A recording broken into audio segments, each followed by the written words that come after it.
नमस्कार, बहुत बहुत स्वागत है आप सभी का। आप देख रहे हैं एनएमएफ न्यूज, आपके साथ मैं हूं नम्रता चौधरी।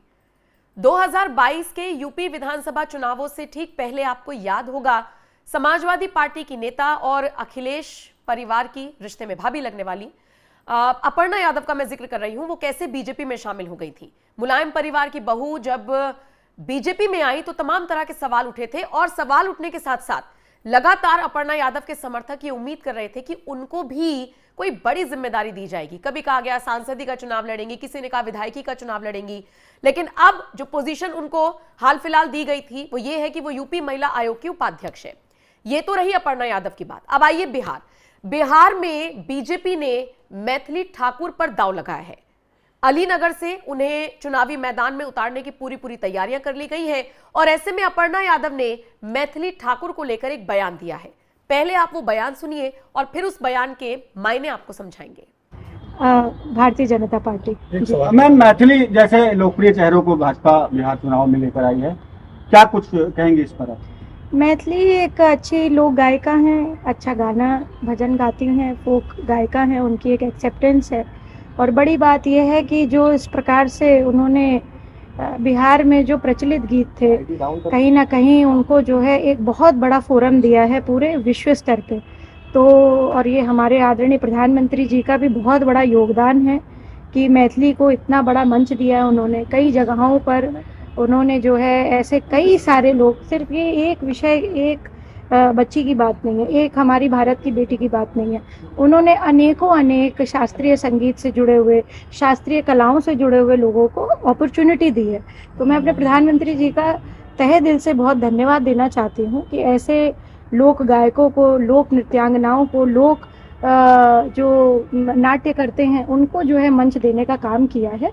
और ठीक है, पॉलिटिक्स, हर व्यक्ति पॉलिटिक्स कर सकता है और लीडर बनने की एबिलिटी सब में हो सकती है। एक बहुत गरीब आदमी में भी लीडर बनने की एक जुनून हो सकता है और उसको मंच मिलना चाहिए। और भारतीय जनता पार्टी किसी परिवारवादी पार्टी नहीं है और हर एक को मंच मिलता है। मैम, एक अहम सवाल यह है पंकज जी, हर एक को मंच मिलता है, बीजेपी में परिवारवाद की पार्टी नहीं है। दो चीजें हैं, अपर्णा यादव खुश है मैथिली ठाकुर के लिए, लेकिन एक असंतोष उनके चेहरे पर नजर आया, क्योंकि उम्मीद तो उनके चाहने वालों को भी थी। यहां तक उम्मीद थी कि एक वक्त पर तो उनके लिए यह लिखा जाने लगा था सोशल मीडिया पर कि आप सिर्फ बधाई संदेश के लिए ही रह गई हैं क्या बीजेपी में? पता नहीं कैसे, मुझे तो एक शब्द भी ऐसा नहीं लगा जो उन्होंने कहीं भी पार्टी लाइन से अलग हटकर या असंतोष के बारे में बोला हो, क्योंकि वो तो कह रही है कि हमारे प्रधानमंत्री लोक कलाओं, लोक कलाकारों को चाहे पुरस्कारों के माध्यम से हो या राजनीति के माध्यम से हो पहचान दिला रहे हैं। ठीक है, वो अपर्णा यादव, ऐसा नहीं है कि उनकी राजनीति खत्म हो गई है कि आज के बाद से कुछ मिलने वाला है नहीं, खत्म हो गया बस। राजनीति में धैर्य सबसे बड़ी चीज है। ऐसा क्या नरेंद्र मोदी जी ने वो अपने परिवार को साइडलाइन करके आ गई। मैथिली ठाकुर के लिए उन्होंने कुछ भी असंतोष नहीं दिखाया। ये मैं नहीं कह रही कि उनके लिए असंतोष दिखाया, उनके चेहरे पर उनके समर्थक ये लिख रहे हैं भाव पढ़कर, जैसा अगर वो रीड कर पा रहे होंगे, कि अपने लिए कहीं ना कहीं उन्हें लगता होगा, कचोटता होगा कि उन्हें क्या मिला बीजेपी में आने के बाद। अगर बीजेपी सबका वही मैं बोल रहा हूं ना, नरेंद्र मोदी जी 45 साल तक संघर्ष करते रहे, तब आए गुजरात।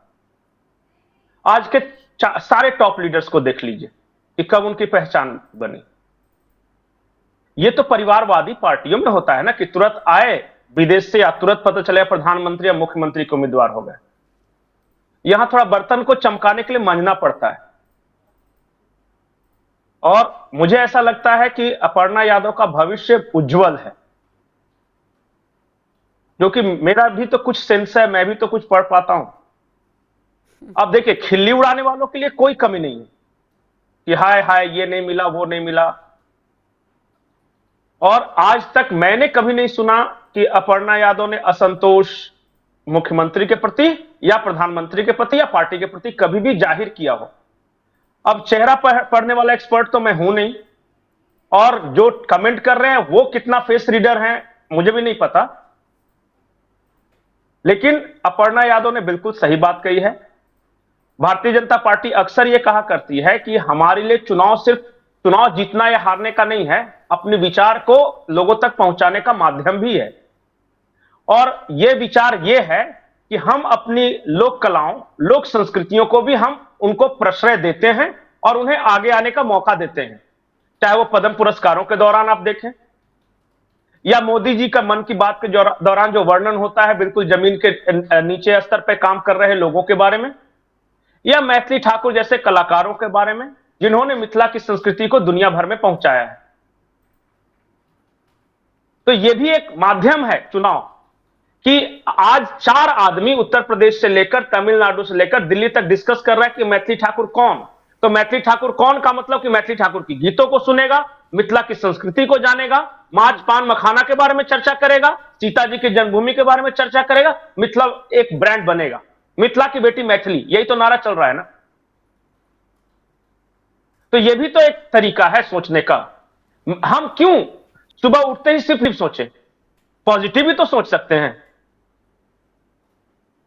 दूसरी बात, एक खिलाफ में आर्ग्यू कैसा है, कलाकार है चुनाव नहीं लड़ना चाहिए। अरे कलाकार है तो क्यों नहीं लड़ना चाहिए? दक्षिण भारत में कभी सुना है कि कोई फिल्म स्टार आ गया या कोई कलाकार पॉलिटिक्स में आ गया तो लोग गालियां देने लगे? नहीं, आम कार्यकर्ताओं को ये शिकायत है कि झंडा उठाकर हम बुलंद कर रहे थे और पैराशूट उम्मीदवार उतार दिया, ये बीजेपी के कार्यकर्ताओं का कहना है। हाँ, ये ठीक है, लेकिन आप बताइए कि बाकी किसी भी राज्य में जो डेवलप हैं या फिर साउथ के अपराध कहीं भी अपने कलाकारों के प्रति देखिए, जुबिन गर्ग के प्रति क्या पैशन है नॉर्थ ईस्ट में। आप देखिए साउथ में सारे पॉलिटिशियंस कैसे कलाकार बनते हैं, वहां तो लोग बेवकूफ होंगे और होशियार तो यहां होंगे। एक कॉमन आर्ग्यूमेंट सुनाई देता है, हमने झंडा उठाया, झंडा उठाया, झंडा उठाया। अंडा सिर्फ नहीं उठाना है, अपने आप को उस लायक भी बनाना है कि हम जीत सकें। और आपकी अगर जमीन पे पकड़ उतनी ही मजबूत होती तो पार्टी झक मार के टिकट देती। सही बात। सिर्फ झंडा उठा लेने से थोड़े, झंडा मैं उठाऊं हमको 30 वोट ना मिले और कहता है फिर कि मैंने 30 साल से झंडा उठाया, तो क्या फायदा ऐसे झंडे का? और अगर झंडा उठाया है और इतने ही आप बढ़िया कार्यकर्ता हैं, तो भाजपा के कार्यकर्ता तो ऐसे होते नहीं कि पार्टी का निर्देश अंतिम आदेश होता है। तो फिर मतलब दोनों तरफ से आप कहीं नहीं है, एक तो जनाधार भी नहीं है और अनुशासन भी नहीं है। बिल्कुल ठीक है। और सिर्फ ये जानते हैं, मैं एक बार बता दूं, जब चुनाव होगा कहीं भी, मैंने झारखंड का चुनाव कवर किया है, उत्तर प्रदेश में देखा है, बिहार में देख रहा हूं कि हम तो पुराने हैं, झंडा उठाया है। अरे तुम ही सिर्फ झंडा उठाओ, बाकी पार्टी में ऐसा क्यों नहीं होता? हमने नहीं देखा आरजेडी में कोई आर्गुमेंट कर रहा है कि हमने झंडा उठाया या तेजस्वी को सबक सिखा देंगे। सारे काबिल सिर्फ यही हैं।